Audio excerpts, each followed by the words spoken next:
Andy, great to be with you. Now, before we get to the other stuff, I just got to stop you here. Now, Hawkeye, cockeye. So you're saying that cockeye is the plural of caucus, and that's the most original thing I've heard all day, and I'm still laughing about it. And I got to just stop and say Trump had a definitive victory last night. Man. He is the presumptive nominee.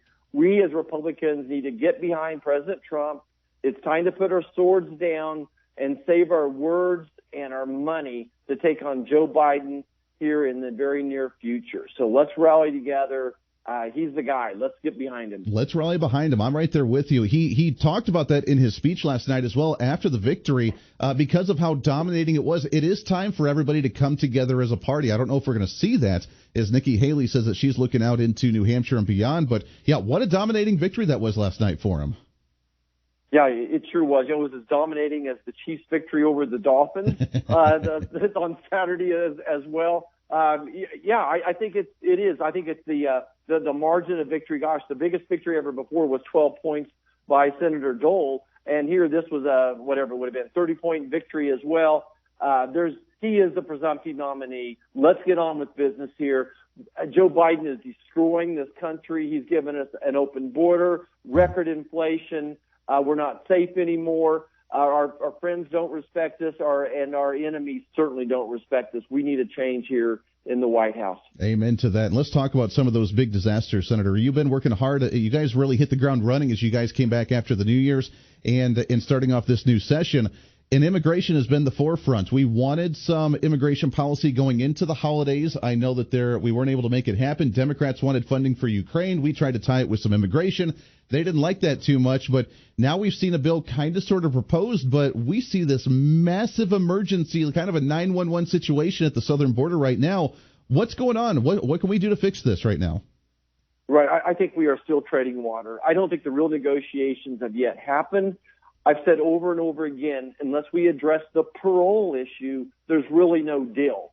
And I don't know about you, but I've yet to hear Joe Biden ever say he wants to secure the border. His goal has always been to get as many people across that border voting for Democrats as he can. And in the last 3 years, he's paroled over 1.5 million people. Just basically said it's okay to break the law. Welcome into our country. We're going to give you free food, health care, housing, all those types of things. So we really have not addressed that major issue of parole. I just don't know that it's going to. Joe Biden is acting like he wants to negotiate, but I don't really see it happening. I'm a long, long ways from getting comfortable with this bill yet. Well, it sounds like the Democrats, with the discussion right before the holidays and then even this one, it sounds like many of the Democrats were even mad at Chuck Schumer for even opening up conversation for negotiation for immigration. So it sounds like they have a lot of work to do to actually come to the table in a serious manner. Exactly. They do not want to solve this problem. That's so hard for, I think, most of your listeners to grasp. Joe Biden does not want to solve this problem. He thinks he's going to get more people to move into purple districts, and that they're going to vote for him. They're going to register. They're going to register people to vote that are not even legal residents of the United States as well. So he thinks that he can control future elections. He's willing to go to bed every night with 300 Americans having died that day from fentanyl poisoning. These are not accidental deaths. These are fentanyl poisoning in order to build his party. I got news for him. There's going to become a reckoning in November. Yeah.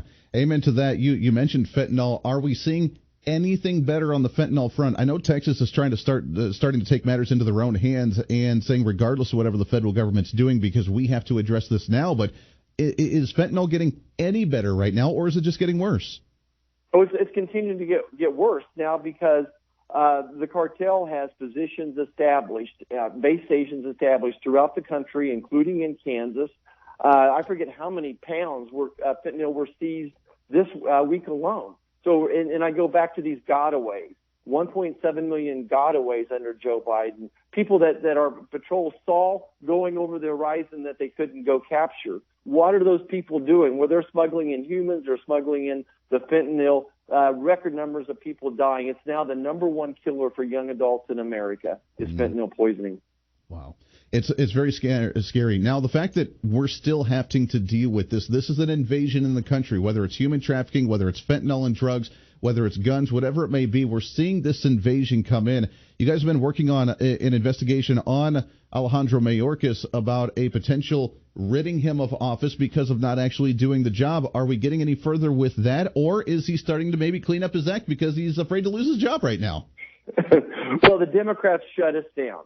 We brought to the floor, forced them to vote on our resolution of no confidence in Mayorkas. We did it the night before our colleagues on the Republican side of the House were starting their impeachment hearing. So we wanted to put some wind beneath themselves, try to get the Democrats on record. It's kind of a wonky policy issue, but it's called a unanimous consent. Yeah. And a lot of the business of the Senate is done. Only one person from the Democrats showed up to object. And that's all it takes is one person. But it just goes to show that they're not willing to show their face to America, to their voters.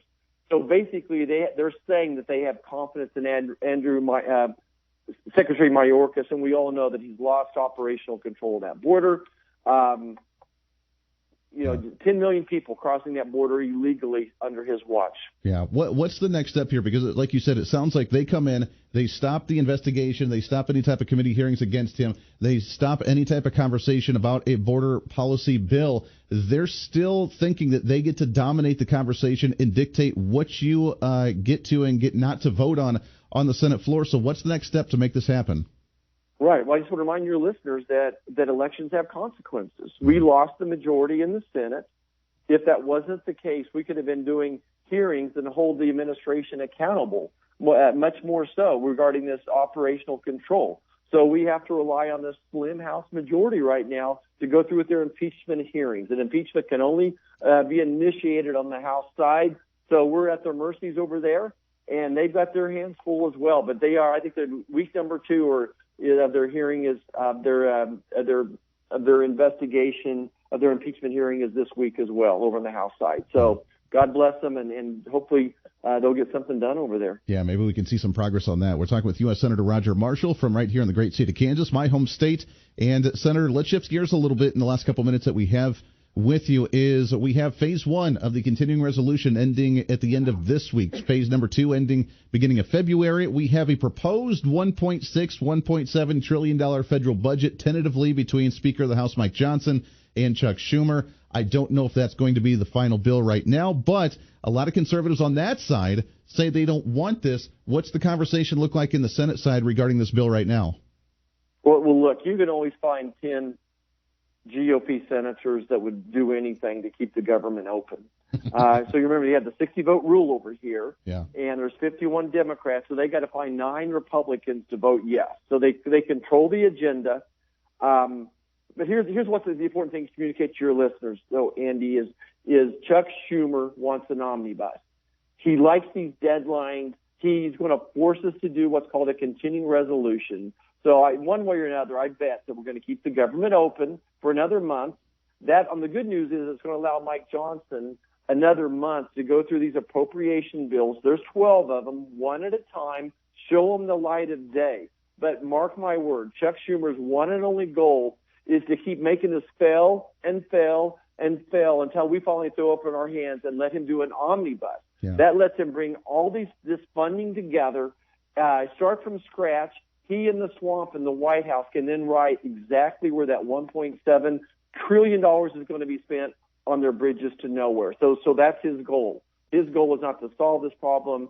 What Schumer wants is an omnibus where we throw all this together and he gets to decide where the money goes. Good golly. They still just control the dialogue here. I mean, we have an opportunity. I know the House passed close to, I believe, 9 of the appropriation bills that had some decent cuts in them. They did some savings. What needs to happen is the House be able to pass this budget with the appropriation bills, hand it to the Senate, and say, Democrats, here you go, take it or leave it, and we're not going to extend, we're not going to do a continuing resolution. Either take it or leave it and pass this, or let the government shut down, and that'll be on you. I don't know that the Republican Party as a whole is capable of doing that.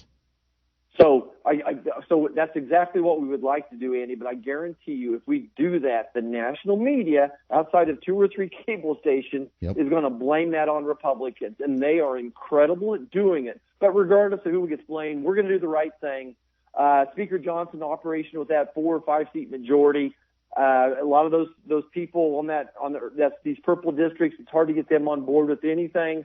He's got the toughest job in the world right now. He's a good man. He's trying to do the right thing. We're going to keep trying to do the right thing over here. But again, elections have consequences. The Democrats control the White House. They control the Senate. And we have the slimmest of majorities in the House. So everybody remember, November, this is how you reckon the situation. Amen to that. We got just about a minute left here, Senator. Outside of immigration, outside of the budget, outside of some of these major policy issues, what's been the main focus for you going back in there? I know immigration, you've been out at the border quite a bit, and that's been kind of the main focal point to try and get this handled. But what else is on your slate? Well, certainly it's the border. It's the border. It's the border. That's what I'm absolutely locked in on. I'm trying to drive the cost of prescription drugs down by working to end this monopoly of pharmacy benefit managers. We have a farm bill to write and to get it across the finish line as well. We've tripled the budget for food stamps, but we're cutting the farmers part of the farm bill, which is only about 10% of it to start with. So trying to reckon that, and thank goodness, though, it looks like our farmers in rural America supported President Trump last night I don't know what it was, 80-90% of those folks supported President Trump last night. So he's listening. Yeah. Yeah, amen to that. We got a lot of work to do. It's a very frustrating time. I can't imagine how you don't bang your head against the wall every single day up there in the congressional chambers, because I don't know how you guys handle the Democrats just sabotaging everything. But keep up the fight, my friend. We absolutely love it. It's U.S. Senator Roger Marshall from the state of Kansas as they continue up in the session for 2024. Happy New Year to you, my friend. Thank you so much. Keep up the fight. Let's talk to you again real soon. Thanks, Andy. Happy New Year.